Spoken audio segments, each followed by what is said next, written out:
اس کی تین کیفیات ہو سکتی ہیں کیوں اللہ کی طرف سے یہ چیزیں آتی ہیں۔ سب سے پہلی شے ہے، اب وہ جو آیات میں نے سنائی تھی وہ سن لیجیے پہلے ترجمہ۔ سورہ تغابن میں فرمایا ما صاب من مصیبت الا باذن اللہ، دیکھو کوئی مصیبت تم پر نہیں آ سکتی، نہیں آتی مگر اللہ کے اذن سے۔ ومن یؤمن باللہ، اور جو شخص اللہ پر ایمان رکھتا ہو یہد قلبہ، اللہ اس کے دل کو ہدایت دے دیتا ہے، اس کے دل کو سکون عطا کر دیتا ہے، وہ راضی برضائے رب ہو جاتا ہے، اس میں شکوہ نہیں رہتا، اس میں شکایت نہیں ہوتی، اس میں تلخی نہیں ہوتی، کیوں ہو گیا، کیسے ہو گیا، کیوں ہو گیا، نہیں ہونا چاہیے، نہیں دیتے۔ یہ سارا جو پیچ آدمی کھاتا رہتا ہے نا اندر ہی اندر، وہ جو پیچ کھا رہا ہے، یہ سب پیچ سے نجات نہیں گئی۔ برو کشید سے پیچا کہ ہست و بود مرا، چے اقدہا کے مقام رضا کشود مرا۔ یہ پیچ کھانا جو ہے، پیچا کے ہست و بود، اس سے اللہ تعالیٰ نے مجھے نجات دے دی ہے مقام رضا کے ذریعے سے۔ کتنے بڑے بڑے عقدے میرے حل ہو گئے اس مقام رضا سے، چے اقدہا کہ مقام رضا کشود میرا، میرے تو بہت سے عقدے اس سے حل ہو گئے۔ اس حوالے سے ایک موٹی بات تو یہ ہو گئی، لیکن اب اس کو تین حصوں میں تقسیم کیجیے۔ پہلی بات یہ کہ یہ اللہ کی طرف سے آزمائش کے طور پر آتی ہے۔ آزمائش، میرا بندہ اس پر صبر کرتا ہے یا نہیں، یا میرے خلاف بکواس کرنے پر آمادہ ہو جاتا ہے۔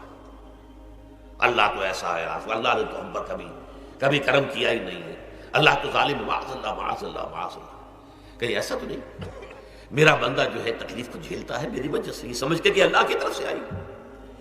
یہ سب جو ہے یہ بہت بڑی کامیابی ہے اگر انسان کو حاصل ہو جائے۔ اور اس صبر کے نتیجے میں دو اور باتیں پیدا ہوتی ہیں۔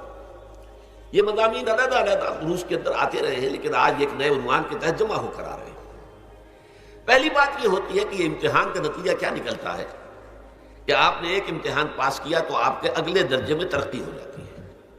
5ویں کا امتحان پاس کر لیا نا تو 6ٹھی میں جائیں گے، اب 6ٹھی کا امتحان پاس کریں گے تو 7ویں میں جائیں گے، 7ویں کا پاس کریں گے تو 8ویں میں۔ درجہ بدرجہ انسان کی دینی، ایمانی اور روحانی ترقی کا ذریعہ یہ آزمائش ہوتی ہے۔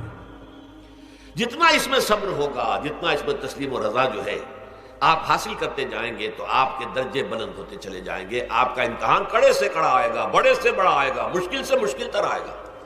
ایک وقت میں MA کا امتحان بھی آپ کو دینا ہوگا، ایک وقت میں ہو سکتا ہے PhD کے لیے تھیسس آپ لکھیں، پھر اس کے اوپر جو ہے ٹیم بیٹھی ہوئی اور آپ سے وہ بحث کرے، جرا کرے آپ سے، وہ بھی کرنا ہوگا۔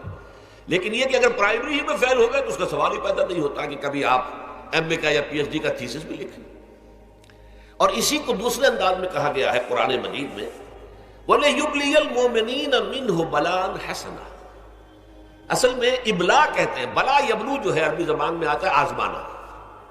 خلق الموت والحیات لیبلوکم ایکم احسن عملا، یہی معنی ابتلا کے میں، ابتلا یبتلی آزمانا۔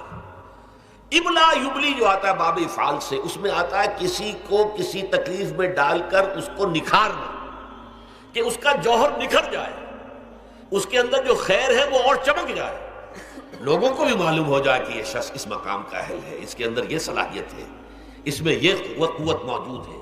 تو یہ گویا کہ اہل ایمان کی صلاحیتوں کو نکھارنے کے لیے اور ان کے درجات کی ترقی کے لیے بھی اللہ تعالیٰ دنیا کے اندر یہ مصیبتیں اور امتحانات جو ہیں آزمائش کے حوالے سے افراد پر بھی اجتماعی طور پر بھی لاتا ہے۔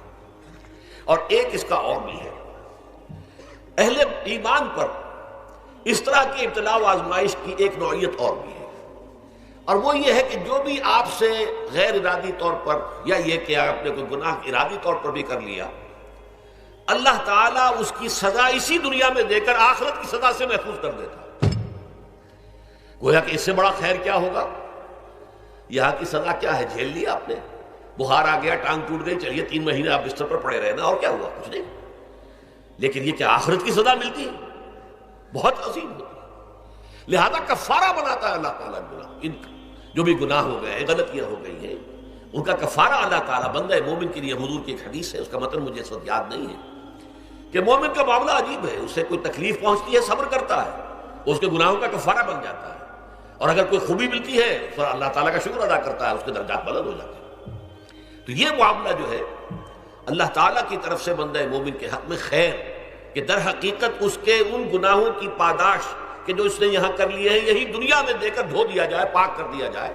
جیسے آپ کو معلوم ہے دھوبی جو ہے کپڑے کو بھٹی میں چڑھاتا ہے، گرم پانی میں ڈالتا ہے نہیں ڈالتا، تاکہ اس کا میل نکلے، اس کے آگے پٹکتا بھی ہے ذرا اس کو تاکہ وہ میل اچھی طرح چھٹ جائے اس سے۔